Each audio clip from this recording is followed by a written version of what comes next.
हरे कृष्णा। हमारे गुरुवार की बृहस्पतिवार की इस सत्संग में स्वागत है सब वैष्णवियों को। हम पिछले 3 हफ्ते में ब्रह्म संहिता की प्रार्थनाओं के जो गुप्त रहस्य है, तात्पर्य है, उसके बारे में हम सुन रहे थे। हाँ। कहते हैं कि ब्रह्मा जी हमारे परंपरा की आदि गुरु है। ब्रह्म मध्व गौड़ीय संप्रदाय के आदि गुरु, विशेष करके वैष्णव सिद्धांत को, भगवान की बारे में जानकारी, ज्ञान, ये 4 संप्रदाय के माध्यम से दुनिया में प्रकाशित हुआ है। उस 4 संप्रदाय में हमारे संप्रदाय ब्रह्म संप्रदाय है। उस ब्रह्म संप्रदाय के आदि गुरु कौन है? ब्रह्मा जी। उन ब्रह्मा जी की जो साक्षात्कार है, उनको इस ब्रह्म संहिता में बहुत विशेष रूप में उन्होंने एक कविता के रूप में लिख के दिया है, गोविंद स्तोत्रम के रूप में। इस गोविंद स्तोत्रम के माध्यम से ब्रह्मा जी सबको अपने साक्षात्कार के माध्यम से भगवान के दर्शन किस प्रकार करना है, इसके बारे में अद्भुत रूप में श्लोकों में बताया है। हालांकि ये ब्रह्म संहिता बड़े बड़े किताब है, उसमें और भी कुछ सेक्शंस हैं इसके बारे में श्री चैतन्य महाप्रभु ने टच नहीं किया। चैतन्य महाप्रभु विशेष करके इस पर्टिकुलर श्लोकों को उस ब्रह्म संहिता के 5वां अध्याय से निकाल के इस श्लोकों के बारे में उन्होंने पूरा दुनिया को बताया है। इस प्रकार ब्रह्मा जी गोलोक के दर्शन करने के बाद उनकी साक्षात्कार लिखते हैं। साक्षात ब्रजेंद्र नंदन कृष्ण, अवतारी कृष्ण, उस पूर्ण पुरुषोत्तम, हाँ, तो स्वयं भगवान लीला पुरुषोत्तम जैसे कृष्ण के बारे में उन्होंने अपने इस कविता स्तोत्र के माध्यम से बताया है। तो आज हम पिछले 3 हफ्ता में हमने एक एक हफ्ते एक एक क्लास में हम लोग 5-5 श्लोक करके लेके जा रहे थे। उस प्रकार 15 श्लोक हमने खत्म किया। अभी 16 नंबर श्लोका से 20 नंबर श्लोका तक हम आज लेंगे। और ये सेशंस इस ब्रह्म संहिता के एंडिंग में हम लास्ट में, मतलब जैसे वो खत्म होगा तो पूरा श्लोका, उसमें एक बार कैटेगरी वाइज हम देखेंगे ब्रह्मा जी की जो साक्षात्कार है, उन्होंने विस्तार रूप में किस प्रकार उन्होंने भगवान के सामने प्रार्थना के रूप में व्यक्त किया है। ठीक है, तो अभी 16 नंबर श्लोक का लेंगे।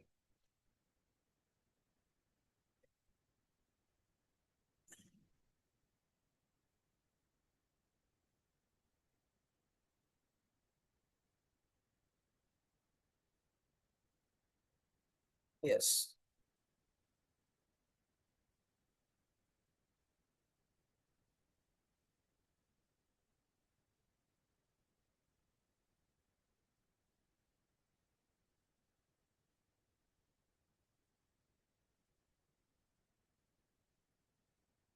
ये संहिता विशेष करके कृष्ण द्वैपायन व्यासदेव ने लिखित पूर्वक दिया है, पर एक्चुअली ब्रह्मा जियों की प्रार्थना है।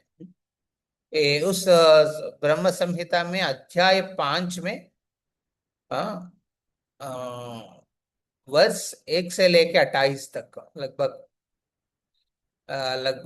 29 वर्सेस हैं जो ब्रह्मा की ग्लोरी गुणगान करने के हिसाब से दिया है। हमने 15 तक किया ना, तो मेरा इच्छा है एक बार पॉसिबल होगा आपकी इस मोबाइल से शेयर करके 15 तक हम लोग एक बार श्लोकों को दोहराएंगे।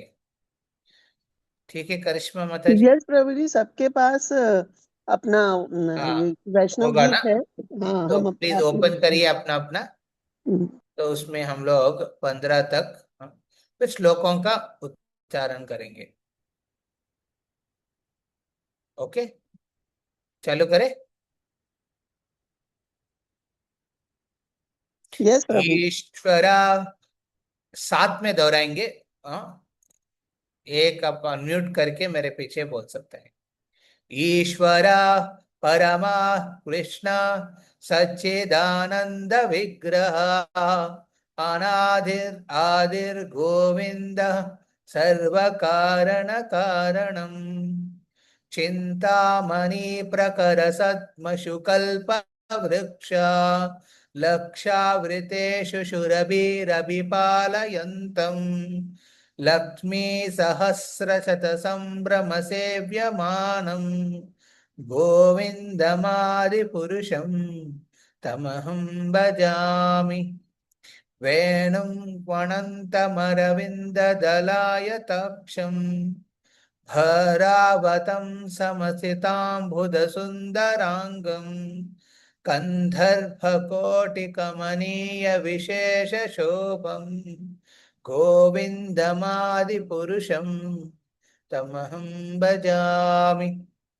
आलोलचन्द्रकलसद्वनमाल्यवंशी रत्नाङ्गदं प्रणयकेलिकला विलासम् श्यामं त्रिभङ्गललित नियतप्रकाशम् गोविन्दमादिपुरुषं तमहं भजामि अंगानि यस्य सकलेन्द्रियवृत्तिमन्ति पश्यन्ति पन्ति कलयन्ति चिरं जगन्ति आनन्दचिन्मय सदुज्ज्वल विग्रहस्य गोविन्दमादिपुरुषं तमहं भजामि अद्वैतमच्युतमनादिमनन्तरूपम् आद्यं पुराणपुरुषं नवयौवनं च वेदेषु दुर्लभमधुर्लभमात्मभक्तो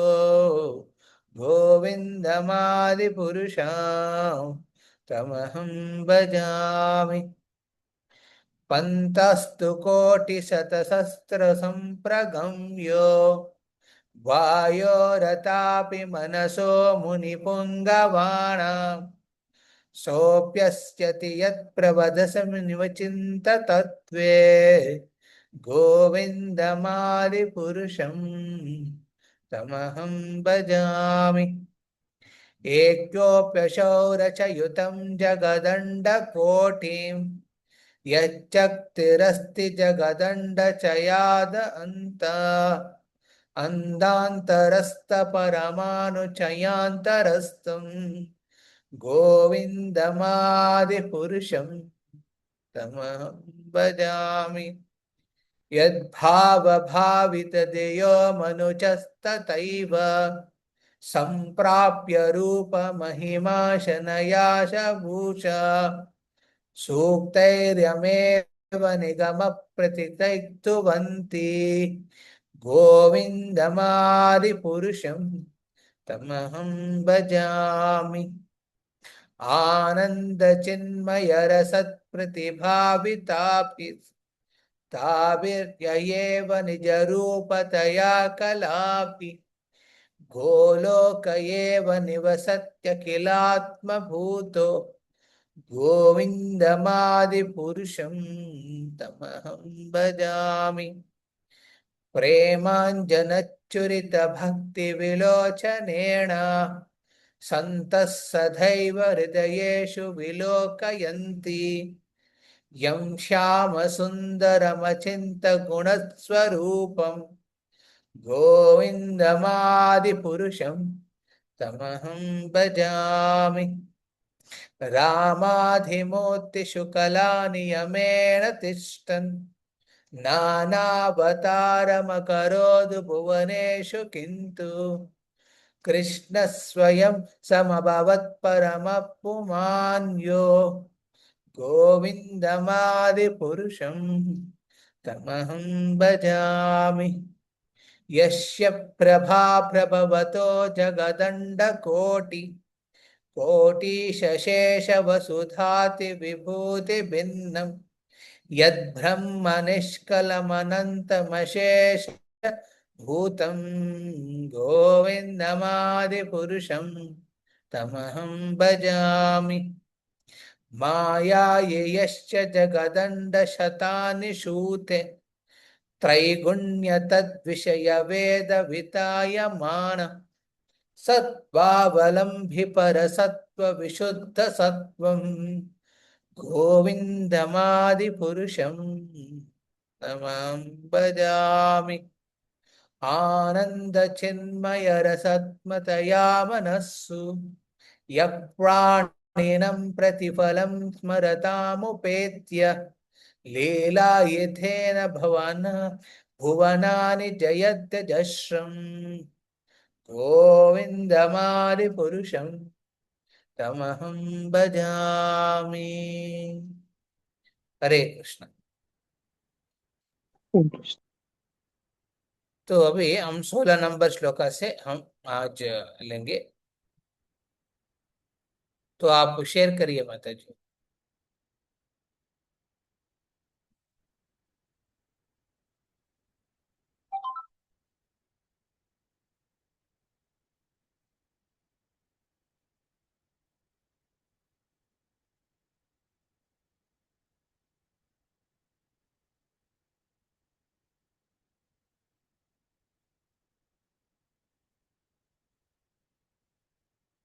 तो ये-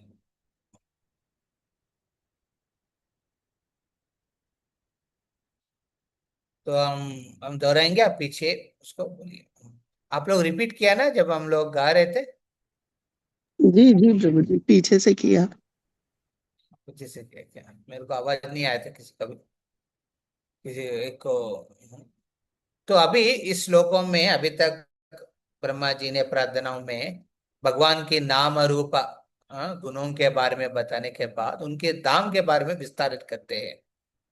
धाम के बारे में विस्तारण करने के बाद उन्होंने भगवान इस भौतिक दुनिया में किस प्रकार इस नो सृष्टि रचाते हैं, ये सृष्टि स्थिति प्रलय ये तीनों को कैसे वो अपनाते हैं, कैसे वो अपने शक्तियों के माध्यम से देखते हैं, उसके बारे में विस्तार करते हुए उसमें उनको प्रतिनिधित्व करने वाले देवी देवताओं के बारे में बताते हैं।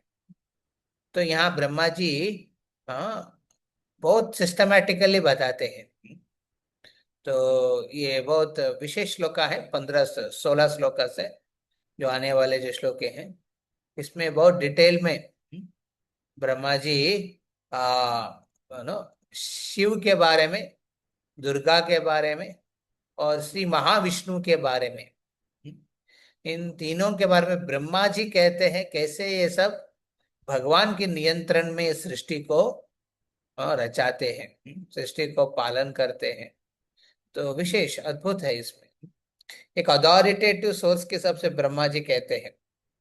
बहुत बार लोगों का विचार में रहते हैं शिव जी और विष्णु जी और कृष्णा रामा और ब्रह्मा जी त्रिमूर्ति में कौन श्रेष्ठ है। और कभी कभी ये भी विचार आते हैं कि त्रिमूर्ति के ऊपर में भी आदिशक्ति है, तो आदिशक्ति का कितना पावर है, उनके ऊपर नियंत्रण करने वाला कोई है कि नहीं। शाक्ता वर्शिपर्स ने कहते हैं जो दुर्गा की पूजा करते हैं आदिशक्ति सबसे श्रेष्ठ है। शिव जी की जो आराधना करने वाले शैवट कहते हैं कि शिव जी बहुत श्रेष्ठ है। और विष्णु की आराधना करने वाले वैष्णव कहते हैं विष्णु श्रेष्ठ है। तो यहाँ ब्रह्मा जी एक अथॉरिटी के रूप में त्रिमूर्ति में एक है ब्रह्मा जी। ओके, इस पूरा ब्रह्मांड को वो देखने वाला है। उन्होंने बहुत नो फुल क्लैरिटी के साथ बता देते हैं इसमें कौन है, परम कौन है। तो ये श्लोक अभी भी आएगा, 16 नंबर श्लोक। गोलोक नाम्नि निजदाम्नि तले च तस्य। यस। गोलोकनाम्नि निजधाम्नि तले च तस्य। गोलोक नाम्नि निजधाम्नि तले च तस्य। गोलोकनाम्नि निजधाम्नि तले च तस्य। देवी महेश हरिदाम शुतेषु तेषु। देवी महेश्वरी धाम सुतेषु तेषु। देवी महेश हरिदाम शुतेषु तेषु। देवी महेश हरिधाम सुतेषु तेषु। ते ते प्रभाव निचय विहितश्च येन। ते ते प्रभावनित्या विहताशयेन। ते ते प्रभाव निचय विहितश्च येन। ते ते प्रभावनित्या विहताशयेन। गोविन्दमादिपुरुषं तमहं भजामि। गोविन्दमादिपुरुषं तमहं भजामि। गोविन्दमादिपुरुषं तमहं भजामि। गोविन्दमादिपुरुषं तमहं भजामि। पूरा श्लोक पढ़ेंगे, उसके बाद आप रिपीट करिए, ठीक है। गोलोकनाम्नि निजधाम्नि तले च तस्य देवी महेश हरिदाम शुतेषु तेषु। ते ते प्रभाव निचय विहितश्च येन। गोविन्दमादिपुरुषं तमहं भजामि। गो प्रभु जी श्लोक का पढ़ना है, हाँ, तात्पर्य। पढ़ना है पूरा। गोलोकनाम्नि निजधाम्नि तले च तस्य देवी महेश हरिधाम सुतेषु तेषु। ते ते प्रभावनित्या विहातशयेन। गोविन्दमादिपुरुषं तमहं भजामि। या अनुवाद पढ़िए। जिन्होंने गोलोक नामक अपने सर्व परिधाम में रहते हुए उसके नीचे स्थित क्रमश वैकुंठ लोक, हरिधाम, महेश लोक तथा देवी लोक नामक विभिन्न स्वामियों को यथा योग्य अधिकार प्रदान किया है, उन आदि पुरुष भगवान गोविंद का मैं भजन करता हूँ। हरे कृष्णा। हरे Krishna. You can stop the sharing, Mataji.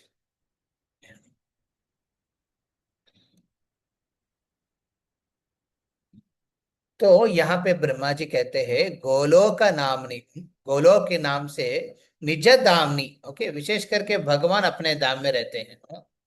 जैसे हम अब अपना अपना घर पे रहते हैं, हमारा प्राइवेट हाउस होता है, हमारा प्राइवेट फार्म भी होता है, फार्म हाउस भी रहते हैं। ऐसा कृष्णा का वैकुंठ उनके ऑफिस है। हम्म, हाँ, वैकुंठ उनकी ऑफिस है। बट उनकी जो main private house, no personal house, farm house कौन सा है? गोलोक है। तो निज धाम अनि, निज धाम, भगवान अपने निज धाम में रहते हैं। गोलोक, उसका नाम क्या है? गोलोक। तो ये दो प्रकार के शब्द उपयोग होते हैं जनरली, गोकुल और गोलोक।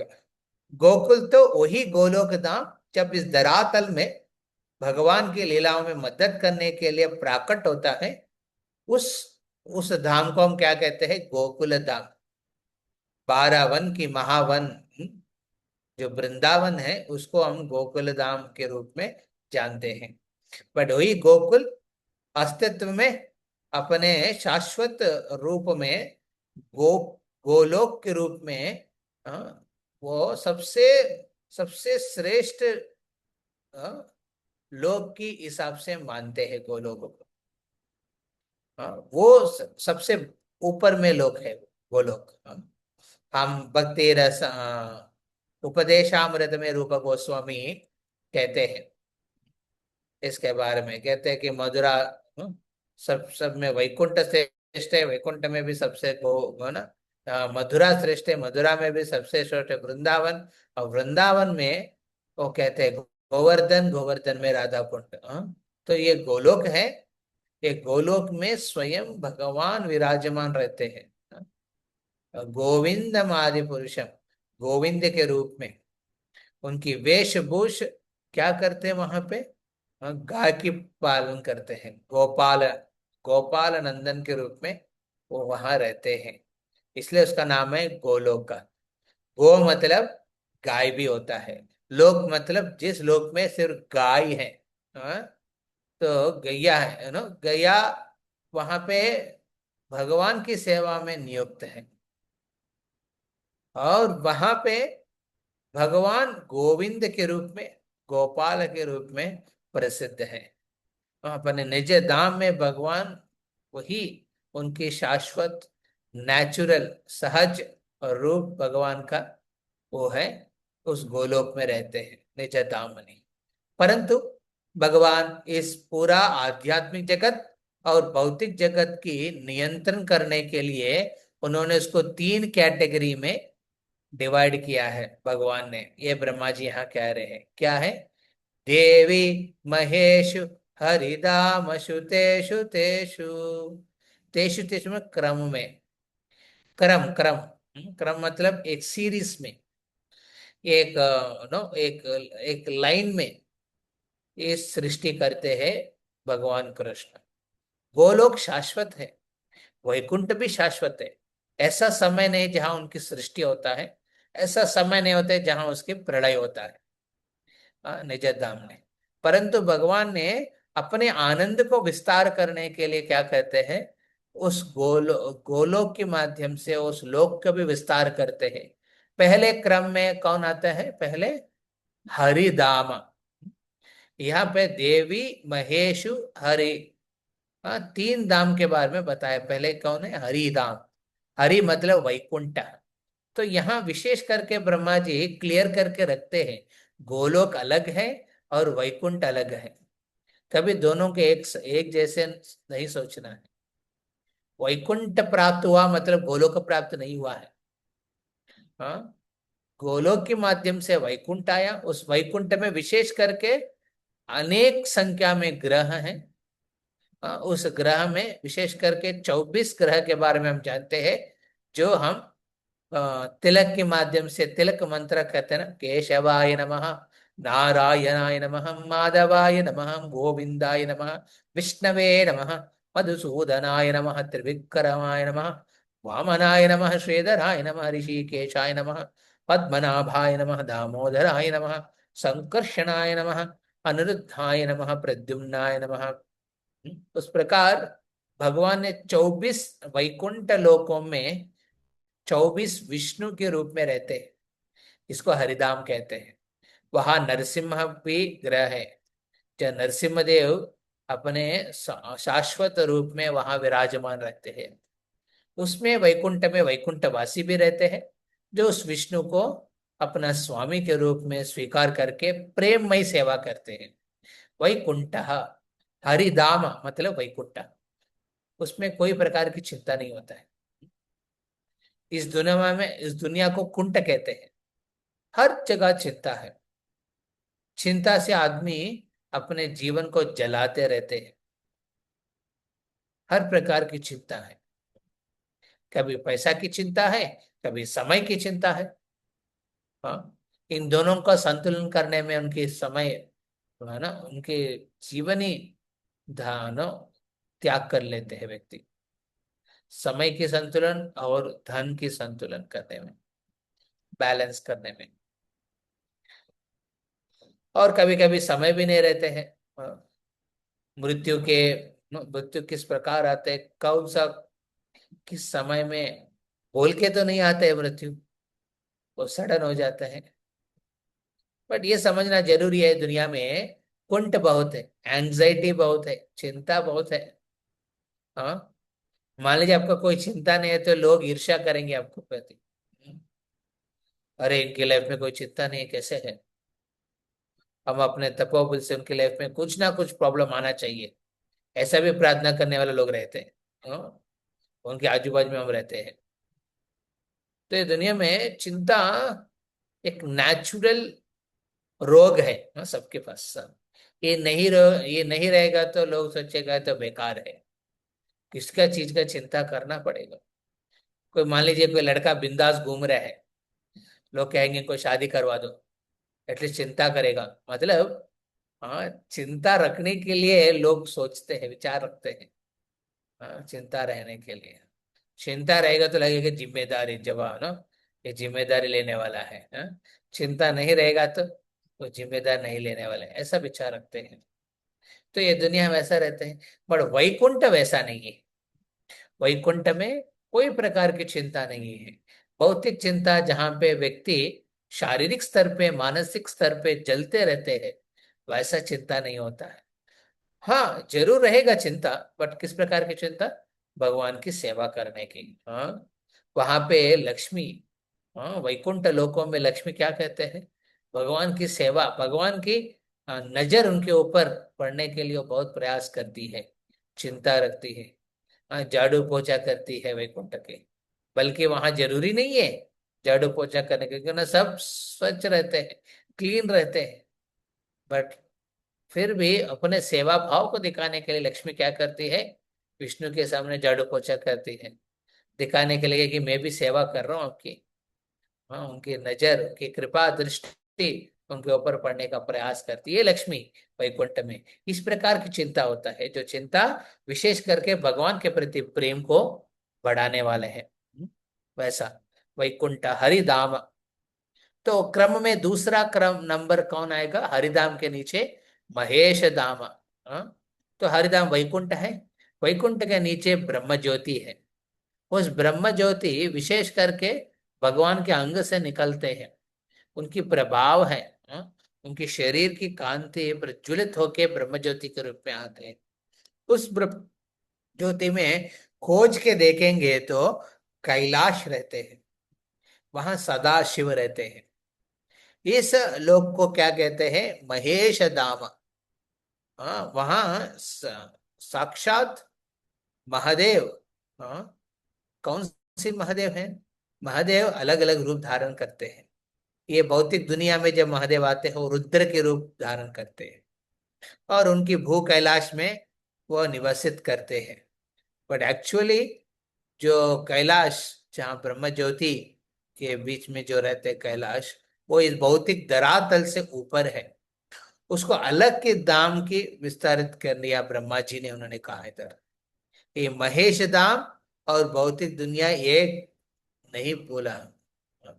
महेश धाम मतलब जहाँ भगवान महादेव शिव जी, हाँ, अपने ध्यान पूर्वक, है ना, सदा शिव के रूप में, शांत शिव के रूप में रहते हैं।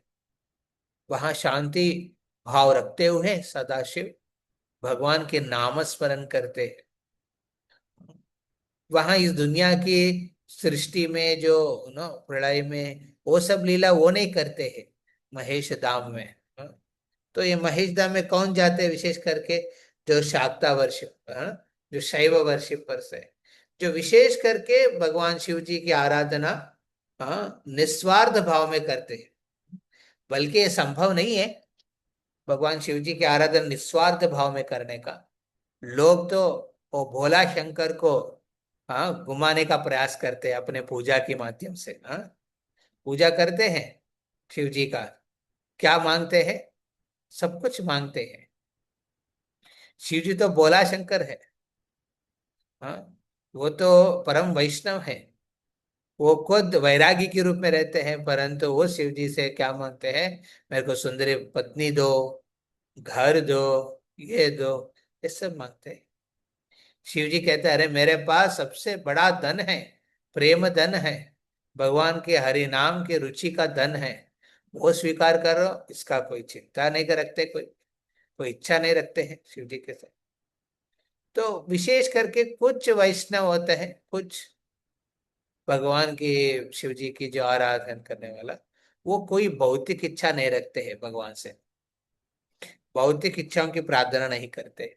ऐसा भक्तों को शिव जी क्या करते हैं, अपने महेश धाम में ट्रेनिंग देते हैं।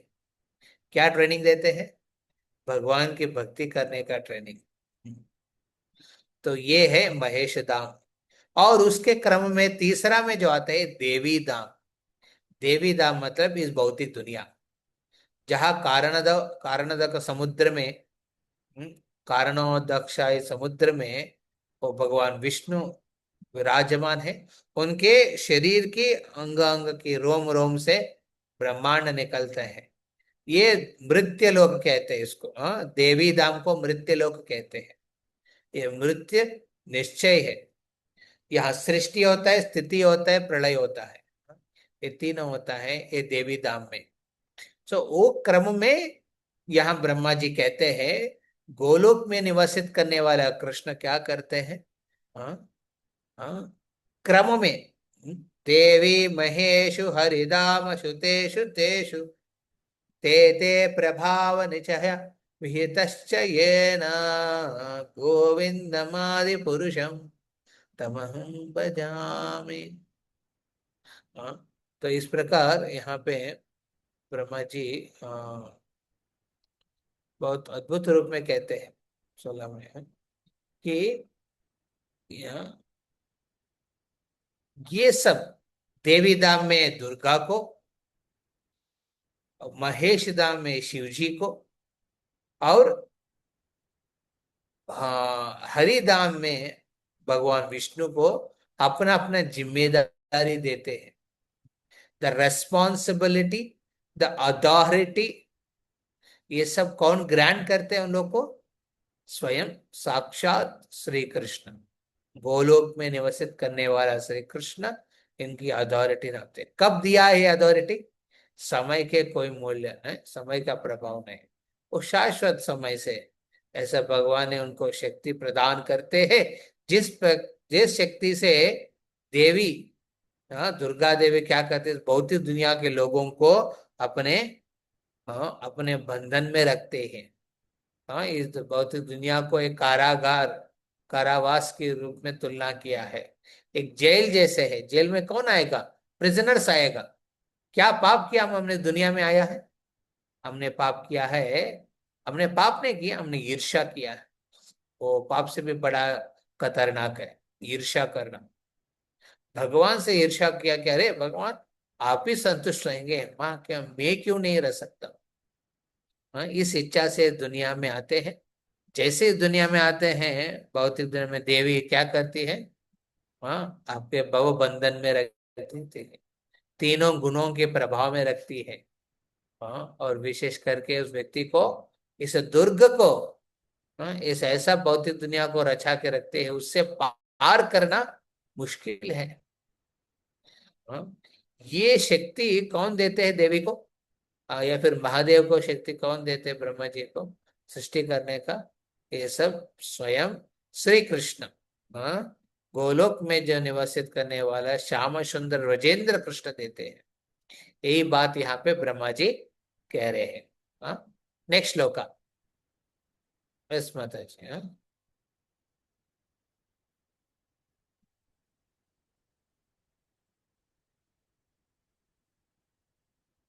शिष्टे तेते प्रलय साधन शक्ति रेखा, सृष्टि स्थिति प्रलय साधन शक्ति रेखा, दृष्टि स्थिति प्रलय साधन शक्ति रेखा, सृष्टि स्थिति प्रलय साधन शक्ति रेखा, छायेव यस्य भुवनानि बिभर्ति दुर्गा, छायेव यस्य भुवनानि विभति दुर्गा, छायेव यस्य भुवनानि बिभर्ति दुर्गा, छायेव यस्य भुवनानि विभति दुर्गा, इच्छानुरूपमपि यश्च च चेष्टते सा, इच्छानुरूपमपि यस्य च चेष्टे सा, इच्छानुरूपमपि यस्य च चेष्टते सा,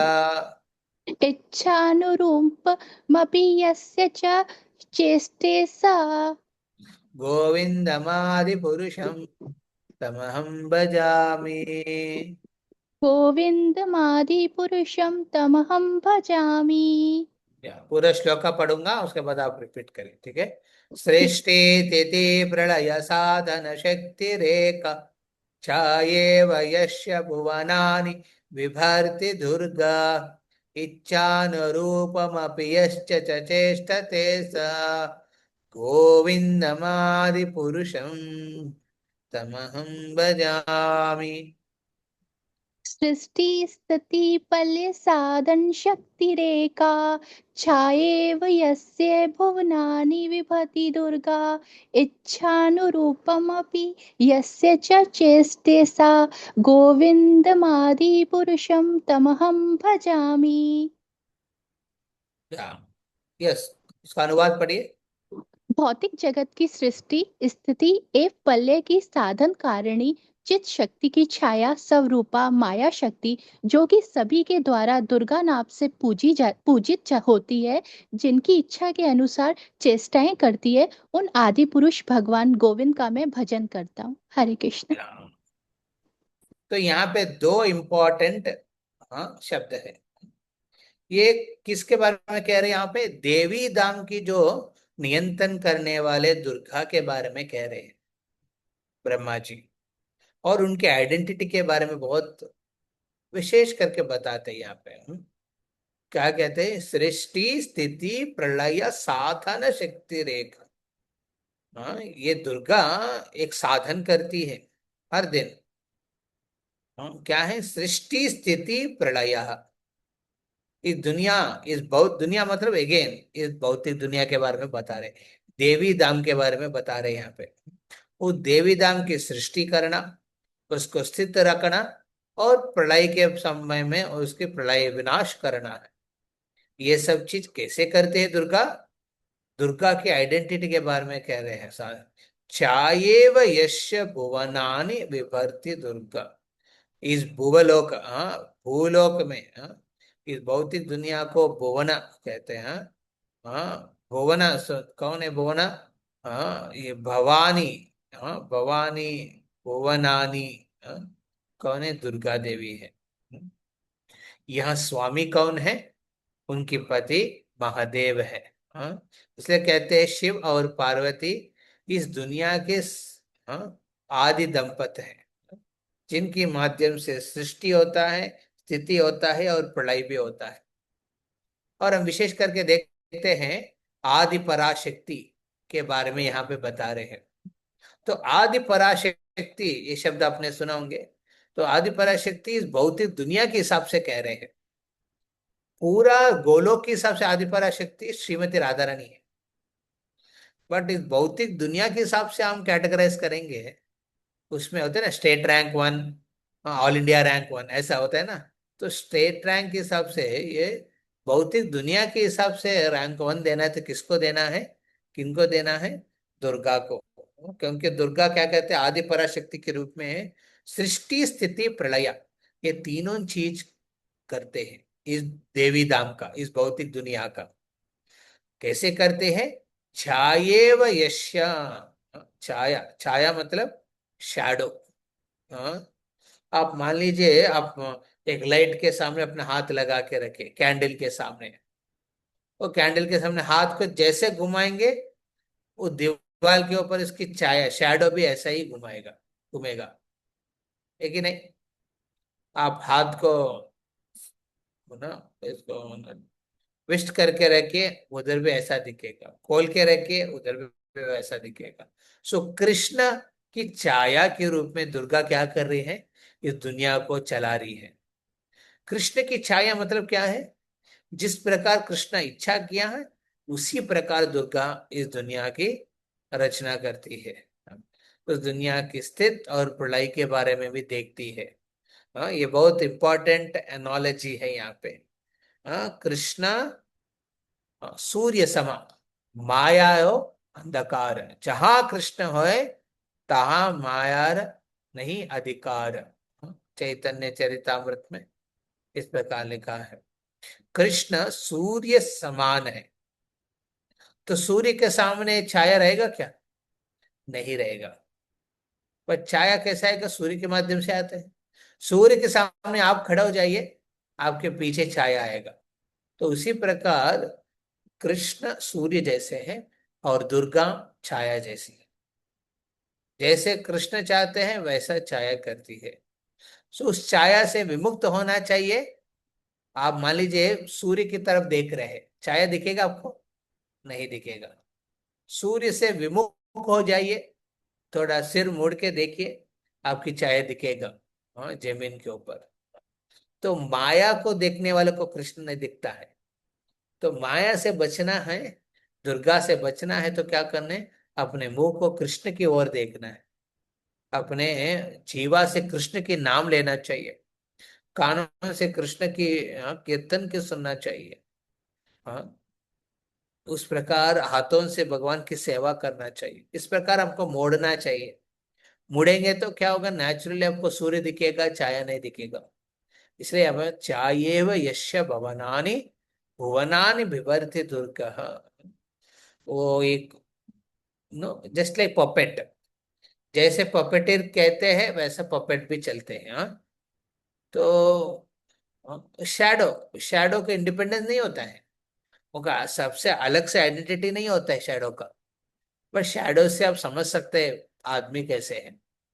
तो माया भी कितना शक्तिशाली, देखिए ये दुनिया को सृष्टि करती है, स्थिति करते है, प्रलय करती है त्रिमूर्ति के माध्यम से।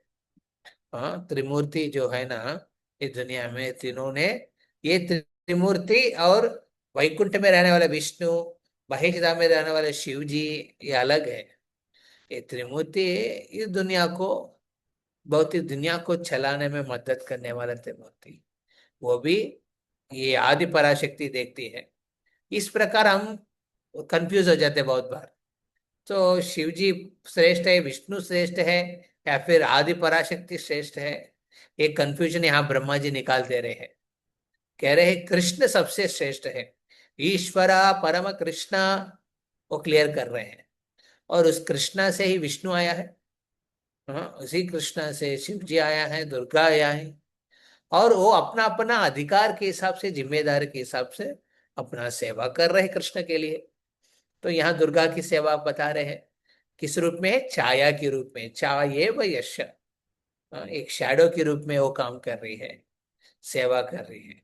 और दूसरा इंपॉर्टेंट वर्ड इधर यहाँ पे, क्या है, इच्छान रूपम अपयश्च च चेष्टते सा। अपना चेष्ट कार्य किस प्रकार है।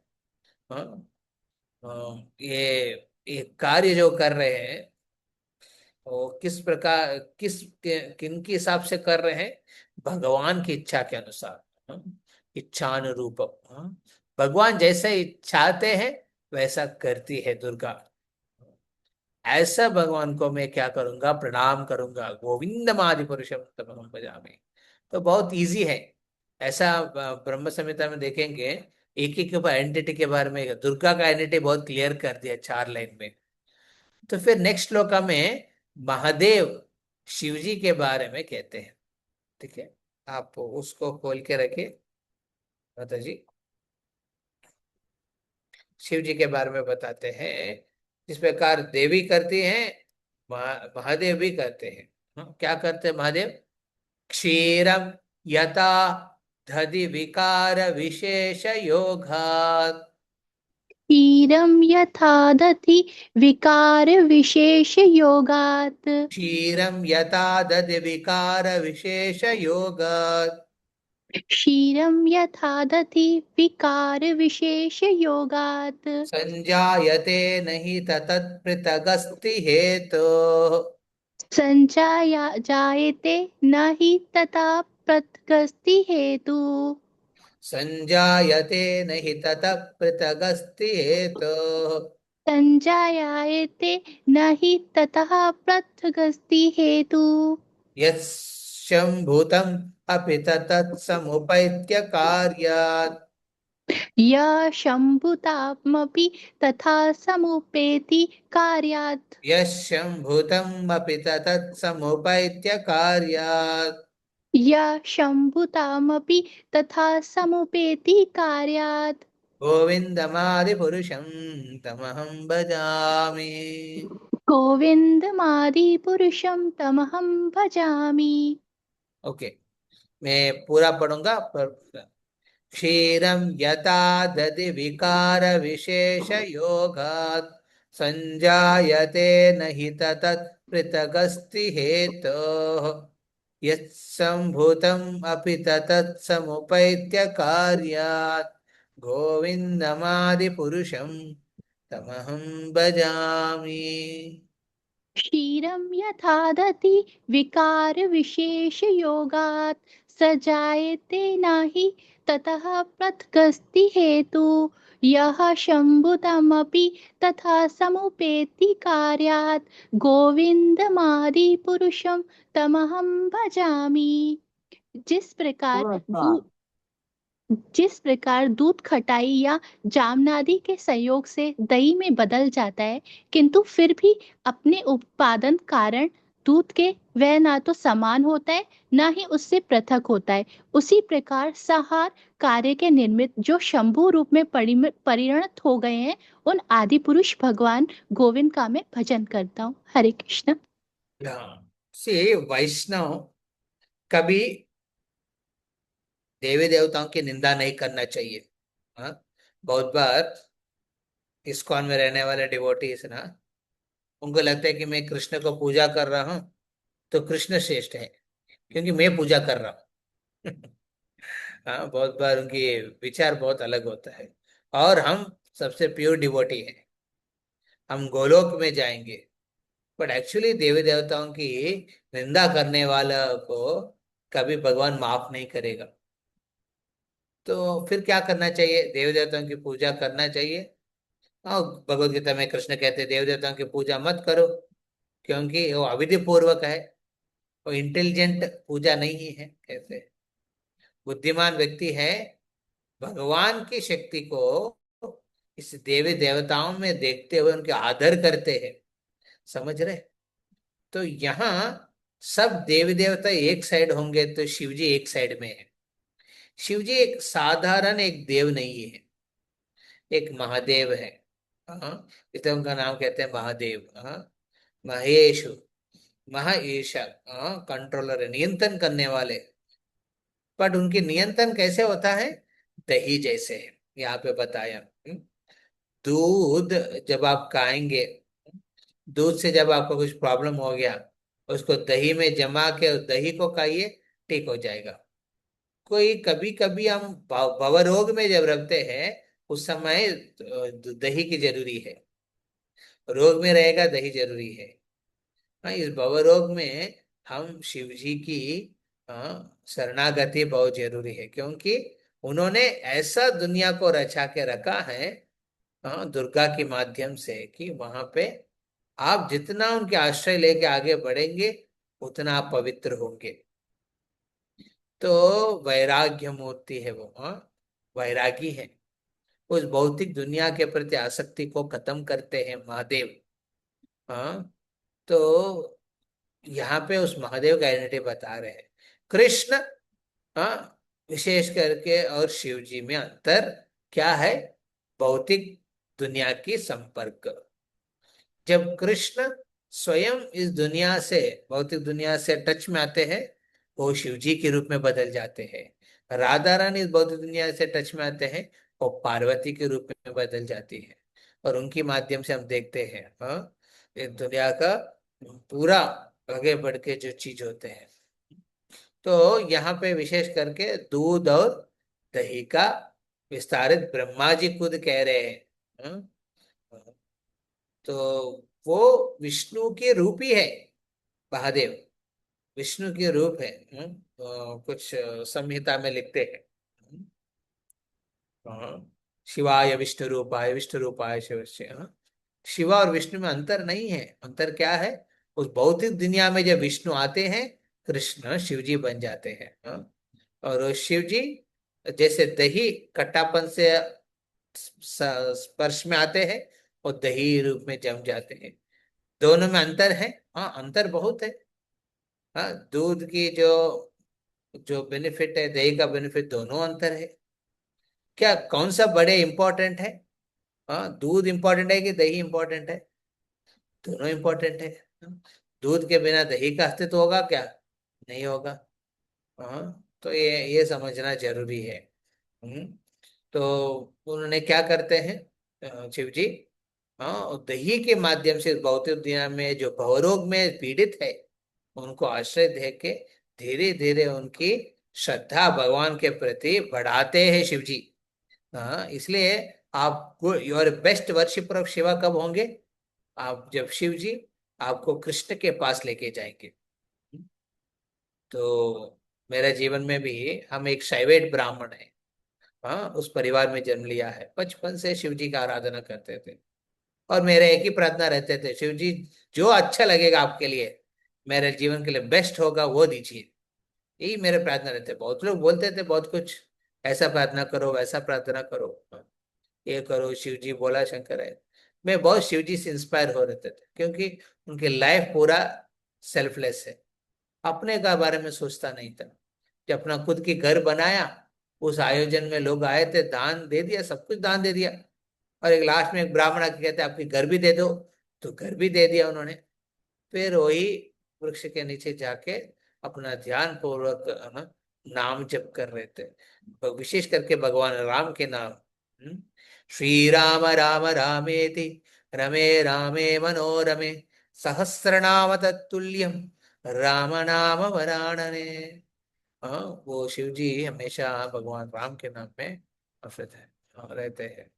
हाँ, चैतन्य महाप्रभु अपने शिवाष्टकम में लिखते हैं, शिव जी हाँ प्रेमोन्मोद होके, हाँ, गौरांग की ना है ना, वो शिव जी क्या करते, गोविंद दामोदर माधव नाम लेते रहते हैं।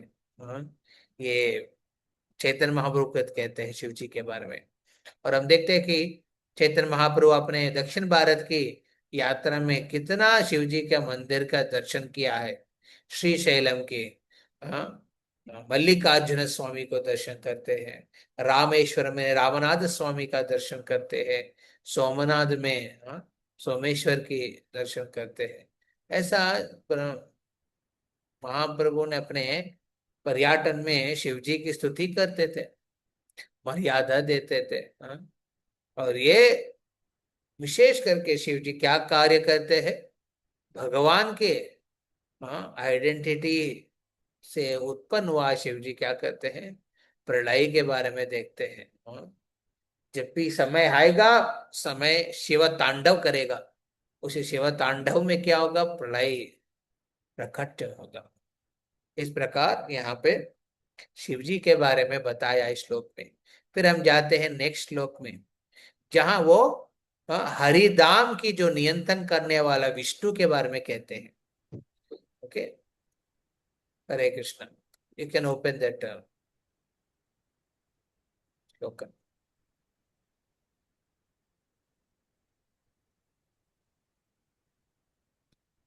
हाँ, दीपार्चिरेव हि दशान्तरमभ्युपेत्य, दीपाचिरेव हि दशान्तरमभ्युपेत्य, दीपार्चिरेव हि दशान्तरमभ्युपेत्य, दीपाचिरेव हि दशान्तरमभ्युपेत्य, दीपायते विवृतहेतु समानधर्म, दीपायते विवृत्र समान धर्मा, दीपायते विवृतहेतु समानधर्म, दीपायते विवृत्र समान धर्मा, यस् यस्तदृगेव हि च विष्णुतया विभाति, यस्तादृगेव हि च विष्णुतया विभाति, यस्तृगेव हि च विष्णुतया विभाति, यस्तादृगेव हि च विष्णुतया विभाति, गोविन्दमादिपुरुषं तमहं भजामि, गोविन्दमादिपुरुषं तमहं भजामि, गोविन्दमादिपुरुषं तमहं भजामि। गोविन्दमादिपुरुषं तमहं भजामि, दीपाचिरेव हि दशान्तरमभ्युपेत्य, दीपायते विवृतहेतु समानधर्म, यत्तदृगेव हि च विष्णुतया विभाति, गोविन्दमादिपुरुषं तमहं भजामि।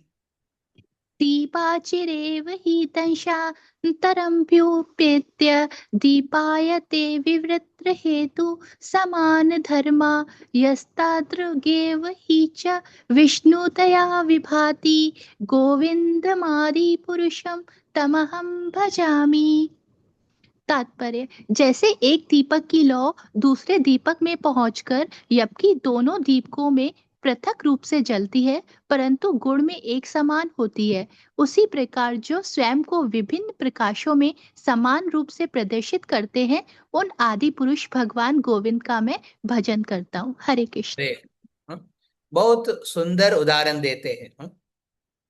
जो दुर्गा देवी के बारे में कहते हैं, छाया शिव जी के बारे में कहते हैं दूध दही, और विष्णु के बारे में क्या कहते हैं, दीपार्चिरेव। हाँ?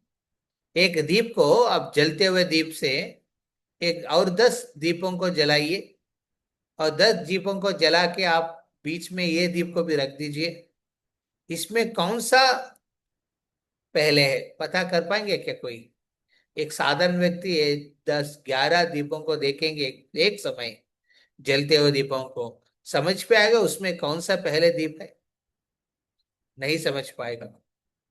तो जो जलाए उनको जानते हैं, हाँ, ये पहले दीप है। बल्कि ये सब एक जैसे दिखता है, बट उसमें पहले नंबर एक दीप का है। उसी प्रकार कृष्ण विस्तारित होता है विष्णु के रूप में, महाविष्णु, कारणोदक विष्णु, गर्भोदक विष्णु, हाँ, लीला अवतारों के रूप में विस्तारित होते हैं। और उस लीला अवतार में विस्तारित होने के बाद भगवान अपने शक्ति को परिपूर्ण रूप में दिखाते हैं, दर्शाते हैं। तो कंफ्यूज हो जाते हैं, इसमें कौन श्रेष्ठ है? राम श्रेष्ठ है, कृष्ण श्रेष्ठ है, विष्णु श्रेष्ठ है, नरसिम्हा श्रेष्ठ है, कौन श्रेष्ठ है? तो यहाँ पे ब्रह्मा जी उसका उस डाउट का क्लैरिफाई करते हैं। पहले दीप से हर एक दीप जलने के बाद भी पहले दीप पहले ही होगा, हाँ, बल्कि वो सब एक जैसे दिखता है।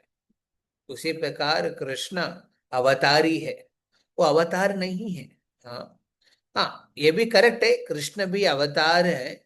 और एक युग में देखेंगे वो कृष्ण अवतार लेते हैं, वो कृष्ण ब्रजेंद्र कृष्ण नहीं है। हाँ, वो वासुदेव कृष्ण अवतार लेते हैं।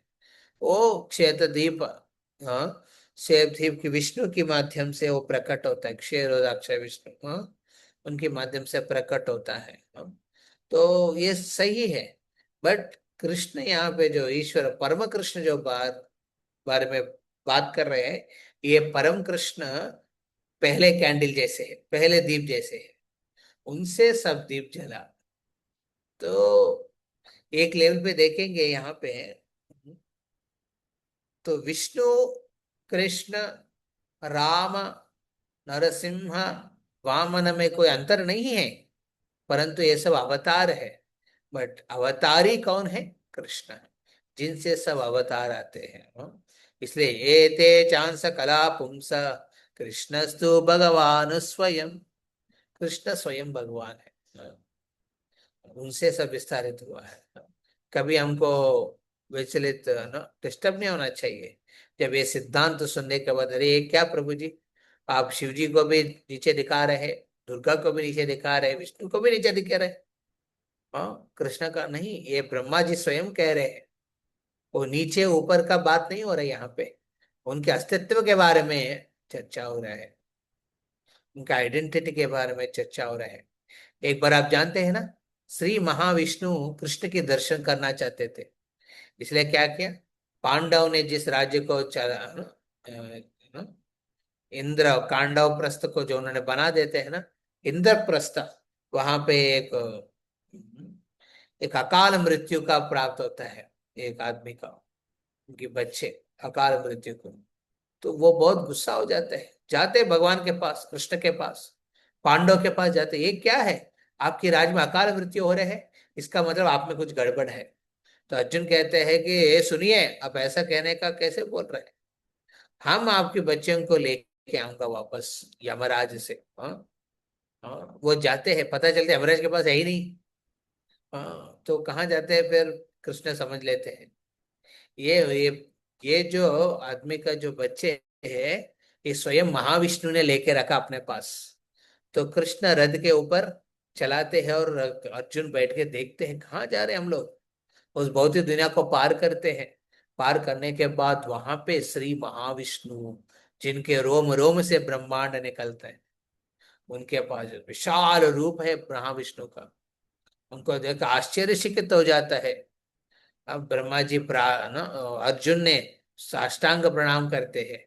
बट एक आश्चर्य चीज हुआ था उधर, कृष्ण ना अर्जुन ने देखते हैं क्या, वो महाविष्णु अपने दोनों हाथ जोड़ के कृष्ण को प्रणाम करते हैं। हाँ, उस समय अर्जुन को समझ में आता है, ये कृष्ण ऑर्डिनरी नहीं है, जो मेरे रथ चैरियट के रूप में आया है, तो उनको देख के महाविष्णु प्रणाम कर रहे हैं, क्योंकि वो महाविष्णु कृष्ण के दर्शन करना चाहते थे। हाँ, वो कैसे संभव होगा? हाँ, इसलिए वो क्या करते हैं, किडनैप कर देते हैं। महाविष्णु उस राज्य की एक ब्राह्मण के बच्चों को किडनैप कर देते हैं। तो उनको आपकी देखने का इच्छा हुआ है, इसलिए मैं वैसा किया है, विष्णु कहते हैं। हाँ, इस प्रकार देखिए, इसमें बहुत सुंदर रूप में आइडेंटिटी क्लियर करते हैं। फिर नेक्स्ट श्लोक में हम देखते हैं, हाँ वो, हाँ, इस महाविष्णु, ये विष्णु जो है ना, शेष के रूप में है। हाँ, अनंत शेष के रूप में ब्रह्मांडों को विस्तार रखते हैं। और एक एक रूप है वो कारण दक्ष है विष्णु के बारे में। हाँ, वो 20 नंबर श्लोक में बताते हैं।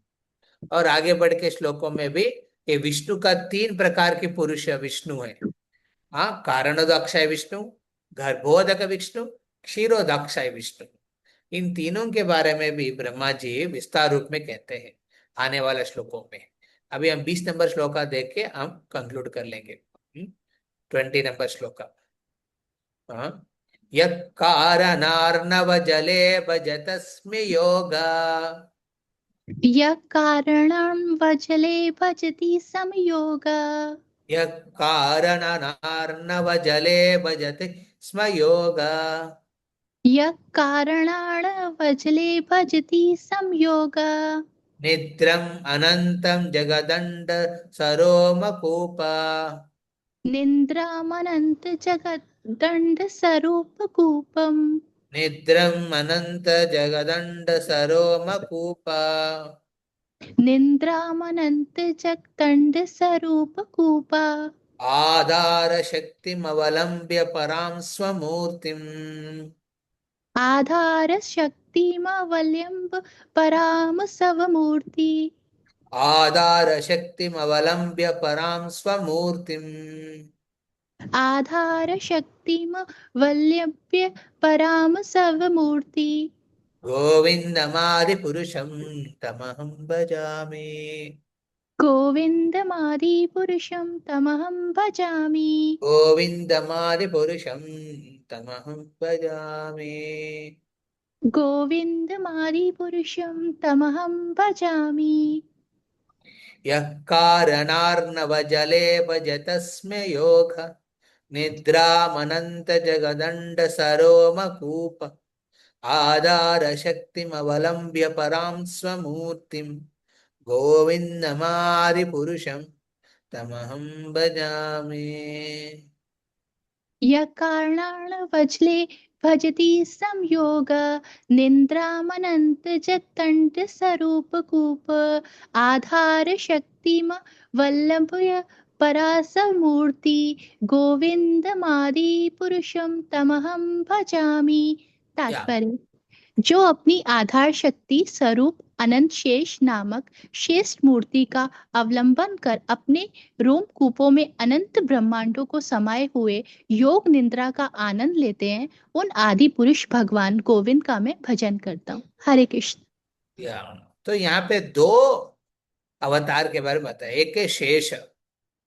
हाँ, शेष क्या, अनंत शेष क्या करते हैं?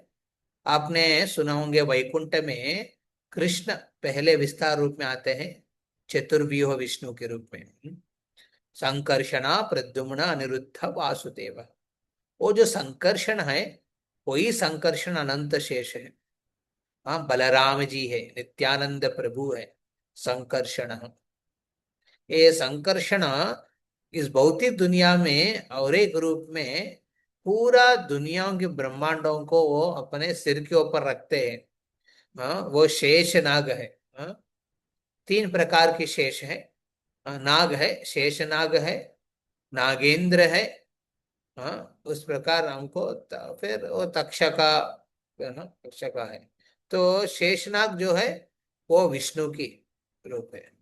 नागेंद्र कौन है? शिव जी के गले में रहते हैं, वासुकी। वो नागों के लोकों में नाग इंद्र है, वो राजा है। वह शेषनाग सबसे बड़ा है। ये स्वयं विष्णु का रूप है। ये अनंत शेष, ये अनंत शेष अपने सिर के ऊपर ब्रह्मांडों को रखते हैं, स्थिर रखते हैं। देखिए आधार बनते हैं उनका। और वही विष्णु क्या करते हैं, योग निद्रा में, हम तो सो जाएंगे क्या होगा, आंख बंद हो जाते हैं। अभी तो कैमरा ऑफ है, पता नहीं कितना लोग सो रहे हैं, जागा हुआ है। बट इन जनरल हम देखते हैं दुनिया में कोई सोए तो आंख बंद रह जाता है। योग निद्रा में कोई व्यक्ति सोता नहीं है। ये नया नया योगा सिस्टम्स में बताते योगा निद्रा करो, उसमें लोग सो जाते हैं। हाँ कराटा मारते हैं उसमें भी। बट ये नहीं है। योग निद्रा मतलब भगवान की आंख बंद रहते, बंद जैसे रहते हैं बट बंद नहीं है।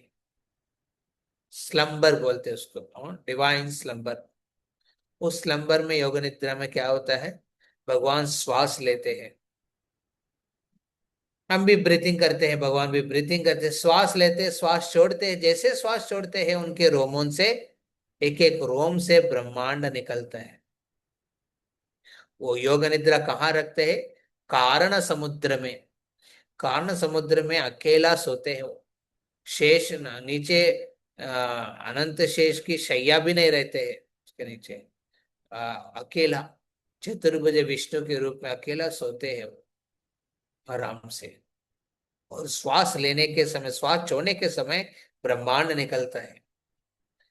ये इस प्रकार, ये सब कौन है, भगवान की, हाँ भगवान की, श्री कृष्ण भगवान के शक्ति की शक्ति है।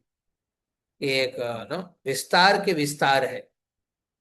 इस प्रकार यहाँ पे बता रहे हैं ब्रह्मा जी। हरे कृष्णा कृष्ण कृष्ण हरे हरे, हरे राम राम राम हरे हरे। किसी का कोई प्रश्न है? हमने ये 5 श्लोक के बारे में चर्चा किया था।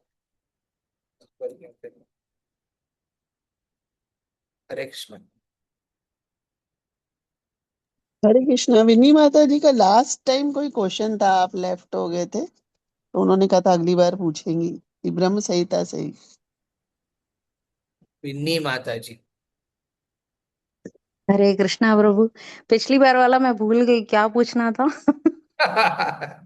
ओके एनीवे, इस आज की क्लास में कौन सा पॉइंट सबको अच्छा लगा, कोई बता सकते हैं? प्रभु इसमें जो दिया हुआ है, जैसे मतलब हमको पढ़ने में इतना समझ में नहीं आया, पर आपने जैसे बताया कि देवी का अलग बताया है, और एक एक मतलब एक एक रेल्म जो है अपने सदाशिव का अलग है। देवी ये पूरे जगत की है, उसके अंडर में अपना ब्रह्मा विष्णु महेश ऐसे वो करते हैं, तो पूरा मतलब डिटेल से वो है, तो मुझे वो बहुत अच्छा लगा। गुड। देवी महेशु हरिदाम श्रुतेषु तेषु। भगवान। यस प्रभु जी। मतलब खासकर इस्कॉन के बारे में सब ये कहते हैं कि आप लोग कृष्ण को ऊपर रखते हैं, बाकी सबको डेमी गॉड कहते हैं। तो अभी हम प्रमाण के रूप में ब्रह्म संहिता बता सकते हैं कि मतलब प्रभुपाद नहीं कह रहे हैं, इस्कॉन नहीं कह रहा, ये तो ब्रह्म संहिता खुद ब्रह्मा जी ने कहा हुआ है। तो ये मुझे अच्छा लगा कि ये हम प्रमाण के रूप में अभी हम ऐसे बता सकते हैं। Yes, correct. और एक है हम इस्कॉन डिवोटीज को और प्रॉपर होना चाहिए। जैसे मान लीजिए कुछ लोग ना कहते हैं देवी देवताओं को ना पूजा कृष्ण को कहते हैं विधि पूर्वक है, बट हमको जानकारी होना चाहिए, हाँ कृष्ण क्या करना चाहते हैं, हाँ और किस प्रकार मर्यादा देखना है। इसलिए दशविध नाम अपराध में जो दूसरा अपराध यही है, हाँ दूसरा अपराध देवी देवताओं को, विशेष करके विष्णु ब्रह्मा और शिव को भगवान से सेपरेट मानना और भगवान के समान मानना दोनों अपराध है। हाँ तो ये this has to be understood. वो लोग उनसे नीचे है, वो भी बोलना उनके समान है, ये दोनों, हाँ उनसे इंडिपेंडेंट है और उनसे समान है, दोनों बोलना गलत अपराध है। हाँ, तो इसलिए देवी देवताओं की मर्यादा हमको रखना चाहिए, रख देना चाहिए। हाँ बट उनको भी अच्छा नहीं लगता है। मान लीजिए आप एक नो, जैसे एक एग्जांपल आते हैं, आप देवी देवताओं के मालिक कौन है? कृष्ण है। और देवताओं के बारे में बोलेंगे आप श्रेष्ठ है, उनको बहुत बुरा लगता है, अरे मेरा मालिक कृष्ण है, उनका गुणगान करो। इसलिए हम लोग पूजा करने के समय कोई देवता का आराधन करते या फिर मर्यादा दिखाते, उस समय हम कृष्ण की भजन करना चाहिए, कृष्ण की प्रशंसा करना चाहिए, गुणगान करना, गुण कीर्तन करना चाहिए। उससे देवदेवता भी बहुत प्रसन्न होता है। ये बंदा समझा भी सही ढंग से, है ना, ऐसा सोचना। Okay. Hare yes Krishna. Prabhu ji, thank you Prabhu ji. Hare Krishna. Shri Brahma Samhita की जय। जगत गुरु शिल प्रभुपाद की जय। जय। हरि हरि। हरि जय हरि। प्रभुपाद की जय। हरे कृष्ण। हरे कृष्णा प्रभु, धन्यवाद हरे प्रणाम। कृष्ण। हरे कृष्णा हरे प्रभु जी। कृष्णा प्रभु जी, धन्यवाद प्रणाम। हरे कृष्ण।